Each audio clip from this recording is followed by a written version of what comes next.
Good morning students. Now we will discuss the sixth topic of 14th chapter.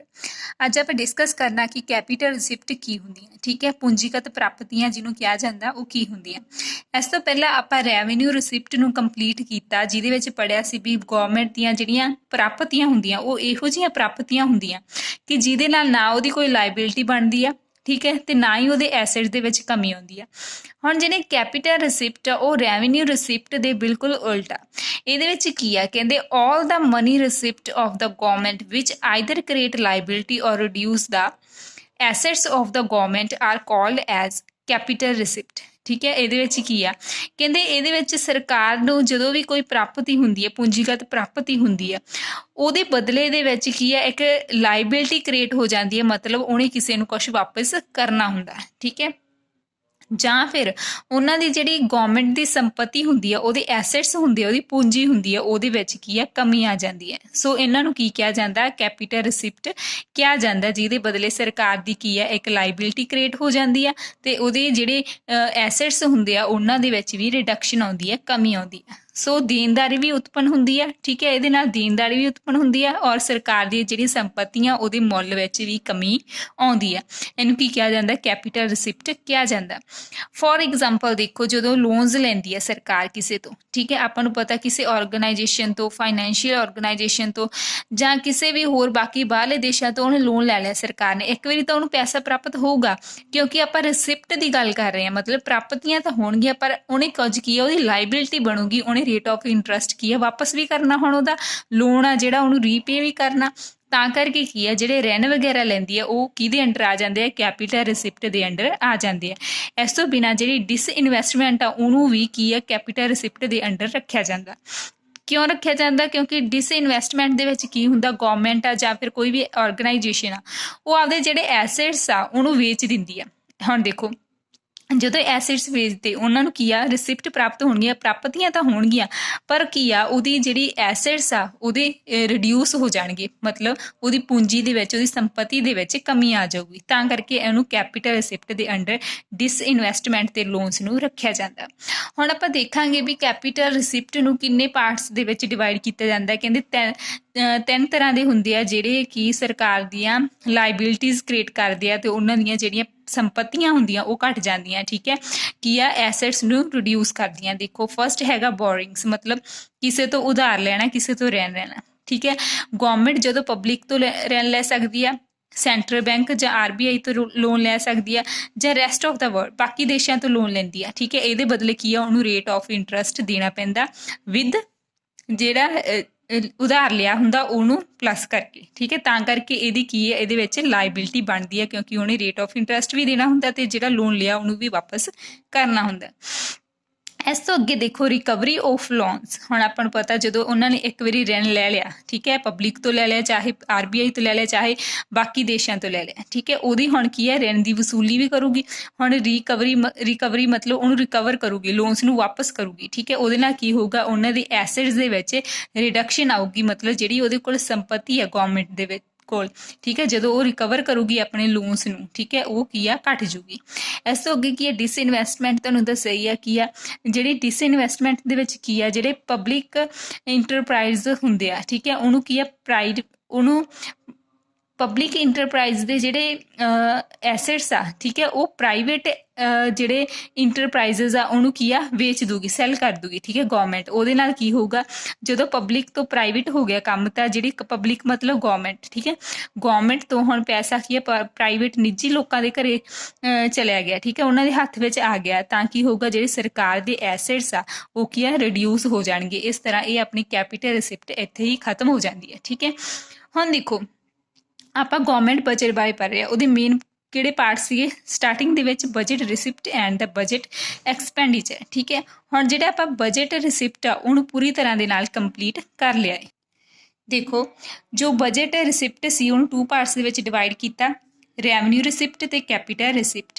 ਅੱਗੇ revenue receipt ਦੇ 2 part ਪੜ੍ਹੇ ਆਪਾਂ, tax receipt ਤੇ non tax receipt, ਠੀਕ ਹੈ। ਫਿਰ ਕੈਪੀਟਲ ਰਿਸਿਪਟ ਨੂੰ ਅੱਜ ਆਪਾਂ ਕੀ ਆ ਪੜ੍ਹਿਆ, ਠੀਕ ਹੈ। ਕੈਪੀਟਲ ਰਿਸਿਪਟ ਨੂੰ ਆਪਾਂ ਪੜ੍ਹਿਆ ਵੀ 3 ਪਾਰਟਸ ਦੇ ਵਿੱਚ ਅੱਗੇ ਡਿਵਾਈਡ ਕੀਤਾ ਜਾਂਦਾ। ਪਹਿਲਾਂ governmental loans, recovery of loans and other capital receipt मतलब जिन्हों आप डिसइनवैसटमेंट का नाम दिता। सो अपना ये सारा पार्ट कंप्लीट हो गया। हुण आप स्टार्ट करते हैं कि बजट एक्सपेंडिचर की हुंदा। देखो बजट एक्सपेंडिचर की डेफिनेशन, बजट एक्सपेंडिचर ਜਾਂ बजट खर्चे किनू किया जाता। हुण आपां खर्चिਆਂ ਦੀ ਗੱਲ ਕਰਾਂਗੇ, आमदन ਦੀ ਗੱਲ ਆਪਾਂ कर चुके हैं।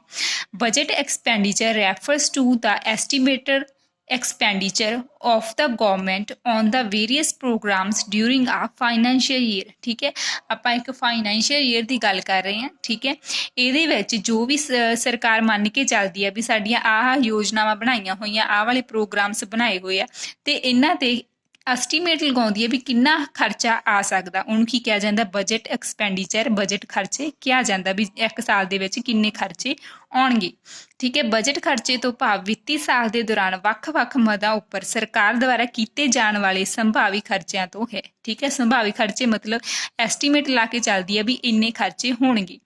ਬਜਟ ਐਕਸਪੈਂਡੀਚਰ ਨੂੰ ਕਿੰਨੇ ਪਾਰਟਸ ਦੇ ਵਿੱਚ ਡਿਵਾਈਡ ਕੀਤਾ ਜਾਂਦਾ, 2 ਪਾਰਟਸ ਦੇ ਵਿੱਚ ਡਿਵਾਈਡ ਕੀਤਾ ਜਾਂਦਾ, revenue expenditure and capital expenditure. ठीक है, सेम आ उदा ही जिवें आपां रैवन्यू रिसिप्ट पढ़ियां ते कैपिटल रिसिप्ट पढ़ियां उदा ही की है रैवन्यू एक्सपेंडिचर पूंजी आमदनगत खर्चा अते पूंजीगत खर्चा कैपिटल एक्सपेंडिचर पढ़ांगे।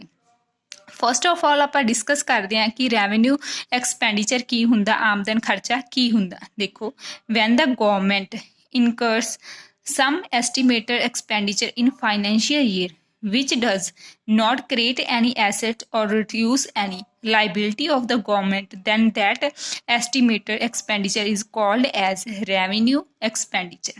देखो कहते वो इस विच उस तरह के खर्चे आ जाते हैं। रैवन्यू रिसिप्ट उदा ही आ जिद्दां ही आपां रैवन्यू रिसिप्ट जिद्दां पढ़िया, रैवन्यू एक्सपेंडिचर भी उदा ही आ। इहदे नाल की है ना तो उहदी सरकार दी कोई एसेट दे विच कमी आउंदी है। ठीक है, ना उहदी एसेट दे विच कमी आउंदी है ते ना ही उहदी की है क्रिएट कोई लाइबिलिटी क्रिएट हुंदी है। ठीक है, सो इहनूं आपां की कहना भी इहदे इस तरह के खर्चिਆਂ ਦੇ ਵਿੱਚ जो एक फाइनेंशियल ईयर ਦੇ ਵਿੱਚ सरकार करदी है ਉਹਦੇ ਨਾਲ ਕੀ ਹੁੰਦਾ, ਨਾ ਤਾਂ ਕੋਈ ਕਹਿੰਦੇ ਐਸਿਡ ਕ੍ਰੀਏਟ ਹੁੰਦਾ ਕੋਈ ਵੀ। ਠੀਕ ਹੈ, ਨਾ ਹੀ ਉਹਦੇ ਵਿੱਚ ਰਿਡਕਸ਼ਨ ਆਉਂਦੀ ਹੈ। ਸੋ ਇਹਨੂੰ ਕੀ ਕਿਹਾ ਜਾਂਦਾ, ਰੈਵਨਿਊ ਐਕਸਪੈਂਡੀਚਰ ਕਿਹਾ ਜਾਂਦਾ।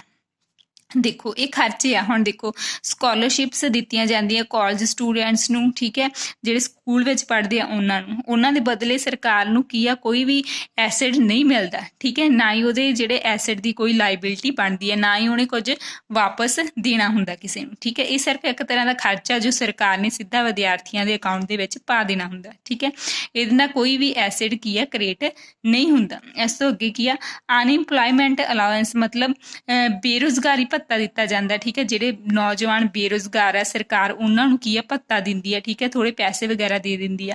ਸੋ ਇਹ ਵੀ ਕੀ ਆ ਇੱਕ ਤਰ੍ਹਾਂ ਦੀ ਕੀ ਹੈ ਰੈਵਨਿਊ ਐਕਸਪੈਂਡੀਚਰ ਹੈ। ਇਸ ਤੋਂ ਅੱਗੇ ਓਲਡ ਏਜ ਪੈਨਸ਼ਨਸ ਮਤਲਬ ਜਿਹੜੇ ਆਪਣੇ ਬਜ਼ੁਰਗ ਆ ਉਹਨਾਂ ਨੂੰ ਪੈਨਸ਼ਨਸ ਦਿੱਤੀਆਂ ਜਾਂਦੀਆਂ, ਉਹਦੇ ਬਦਲੇ ਕੀ ਆ ਸਰਕਾਰ ਨੂੰ ਕੋਈ ਵੀ ਕੀ ਐਸੈਟ ਤਾਂ ਨਹੀਂ ਮਿਲਦਾ ਵਾਪਸ। ਠੀਕ ਹੈ, ਉਹ ਸਿਰਫ ਕੀ ਆ ਉਹਦਾ ਖਰਚਾ ਹੈ ਜੋ ਉਹਨੂੰ ਦੇਣਾ ਹੀ ਪੈਂਦਾ। ਸੈਲਰੀਜ਼ ਹੁਣ ਗਵਰਨਮੈਂਟ ਇੰਪਲੋਈਜ਼ ਆ। ਠੀਕ ਹੈ, ਜੋ ਗਵਰਨਮੈਂਟ ਜੌਬ ਤੇ ਲੱਗੇ ਹੋਏ ਆ ਉਹਨਾਂ ਨੂੰ ਸੈਲਰੀਜ਼ ਵਗੈਰਾ ਦਿੰਦੇ ਆ, ਉਹ ਵੀ ਕਿਹਦੇ ਅੰਡਰ ਆ ਜਾਂਦੇ ਆ, ਰੈਵਨਿਊ ਐਕਸਪੈਂਡੀਚਰ ਦੇ ਅੰਡਰ ਆ ਜਾਂਦੇ ਆ। ਇਸ ਤਰ੍ਹਾਂ ਅੱਗੇ ਦੇਖੋ ਕਿ ਕੈਪੀਟਲ ਐਕਸਪੈਂਡੀਚਰ ਕੀ ਹੁੰਦਾ, ਪੂੰਜੀਗਤ ਖਰਚਾ ਕੀ ਹੁੰਦਾ। When the government incurs some estimated expenditure in the financial year which creates some assets or reduce some liabilities of the government। ਠੀਕ ਹੈ, ਕੀ ਕਹਿੰਦੇ ਆ ਵੀ ਗਵਰਨਮੈਂਟ ਦੀ ਇਹਦੇ ਕੀ ਆ ਰਿਡਿਊਸ ਹੋ ਜਾਂਦੀਆਂ, ਕੁਝ ਲਾਇਬਿਲਿਟੀਜ਼ ਰਿਡਿਊਸ ਹੋ ਜਾਂਦੀਆਂ ਤੇ ਇਹਦੇ ਨਾਲ ਕੀ ਆ ਜਿਹੜੇ ਐਸੈਟਸ ਆ ਵਿਚ ਕ੍ਰੀਏਟਸ ਸਮ ਐਸੈਟਸ। ਠੀਕ ਹੈ, ਇਹਦੇ ਨਾਲ ਕੀ ਆ ਐਸੈਟਸ ਦੇ ਵਿੱਚ ਕੀ ਆ ਵਾਧਾ ਹੁੰਦਾ। ਦੇਖੋ ਇਹ ਕਿਹੜੇ ਕਿਹੜੇ ਹੁੰਦੇ ਆ, ਦੇਖੋ ਰੀਪੇਮੈਂਟ ਆਫ ਲੋਨਸ ਇਹ ਖਰਚਾ ਹੈ। ਠੀਕ ਹੈ, ਜੋ ਉਹਨਾਂ ਦੀ ਲੋਨਸ ਦੀ ਰੀਪੇਮੈਂਟ ਕਰਦੇ ਆ। ਠੀਕ ਹੈ, ਆਪਾਂ ਪਹਿਲਾਂ ਵੀ ਪੜ੍ਹ ਚੁੱਕੇ ਹਾਂ। ਇਸ ਤੋਂ ਅੱਗੇ ਕੀ ਆ ਪਰਚੇਜ਼ ਮਤਲਬ ਕੁਝ ਖਰੀਦਣਾ। ਕੀ ਖਰੀਦਣਾ, ਪਰਚੇਜ਼ ਆਫ ਸ਼ੇਅਰਸ, ਜਦੋਂ ਸਰਕਾਰ ਸ਼ੇਅਰਸ ਖਰੀਦਦੀ ਆ ਫਰੋਮ MNCs ਮਤਲਬ ਮਲਟੀ ਨੈਸ਼ਨਲ ਕਾਰਪੋਰੇਸ਼ਨਸ ਜਾਂ ਮਲਟੀ ਨੈਸ਼ਨਲ ਕੰਪਨੀਜ਼ ਤੋਂ ਸ਼ੇਅਰਸ ਖਰੀਦਦੀ ਆ ਤਾਂ ਉਹ ਵੀ ਇੱਕ ਤਰ੍ਹਾਂ ਦਾ ਖਰਚਾ ਜਿਹੜਾ ਆਉਂਦਾ, ਉਹ ਵੀ ਕੀ ਆ ਕੈਪੀਟਲ ਐਕਸਪੈਂਡੀਚਰ ਦੇ ਅੰਡਰ ਆਉਂਦਾ ਹੈ। ਠੀਕ ਹੈ, ਸੋ ਦੇਖੋ ਅੱਜ ਆਪਾਂ ਬਜਟ ਐਕਸਪੈਂਡੀਚਰ ਬਾਰੇ ਪੜ੍ਹਿਆ ਜਿਹਨੂੰ 2 ਪਾਰਟਸ ਦੇ ਵਿੱਚ ਡਿਵਾਈਡ ਕੀਤਾ ਜਾਂਦਾ, revenue expenditure and capital expenditure. ਅੱਗੇ ਦੀਆਂ ਟਾਈਪਸ ਆਪਾਂ ਕੱਲ੍ਹ ਡਿਸਕਸ ਕਰਾਂਗੇ। So thank you students.